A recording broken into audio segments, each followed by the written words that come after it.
नमस्कार। आज मैं आपको एक सच्ची घटना को एक कहानी के रूप में रूबरू कराऊंगी, जिसका शीर्षक है माँ की खामोशी। रवि रोज की तरह उस दिन भी जल्दी में था। ऑफिस की मीटिंग, मोबाइल पर लगातार बजती कॉल्स और दिमाग में घूमते टारगेट, इन सब के बीच उसे याद ही नहीं रहा कि आज माँ की दवा खत्म हो गई है। माँ ने धीरे से कहा, बेटा, लौटते समय दवा ले आना। रवि ने बिना देखे ही कहा, हाँ माँ, देख लूंगा। पर वो देख लूंगा कभी देखा ही नहीं गया। रात को जब रवि घर लौटा तो माँ अपने कमरे में चुपचाप लेटी थी। उसने आवाज दी, माँ, खाना खाया? कोई जवाब नहीं।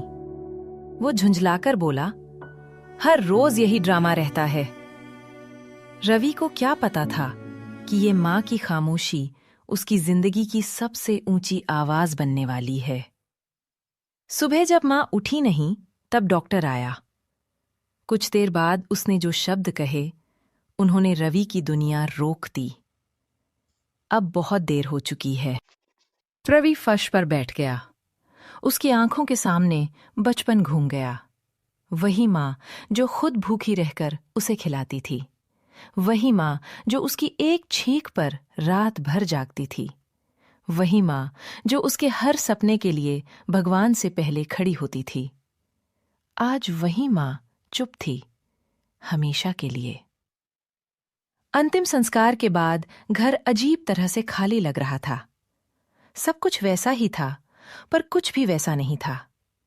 रवि माँ के कमरे में गया। तकिए के नीचे एक पुरानी डायरी मिली। डायरी के पन्ने कांपते हाथों से खोले। लिखा था, आज रवि बहुत थका हुआ था। मैंने उससे ज्यादा बात नहीं की। कल उसकी पसंद की सब्जी बनाऊंगी। आंसू पन्नों पर गिरने लगे। आखिरी पन्ने पर लिखा था, अगर मेरी दवा खत्म हो जाए तो रवि को मत बताना, वो पहले ही बहुत परेशान रहता है। ये पढ़ते ही रवि फूट फूट कर रो पड़ा।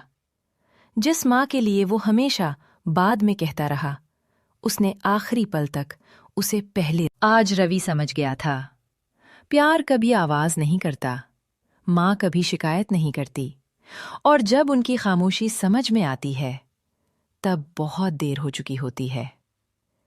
उस दिन के बाद रवि ने एक फैसला किया।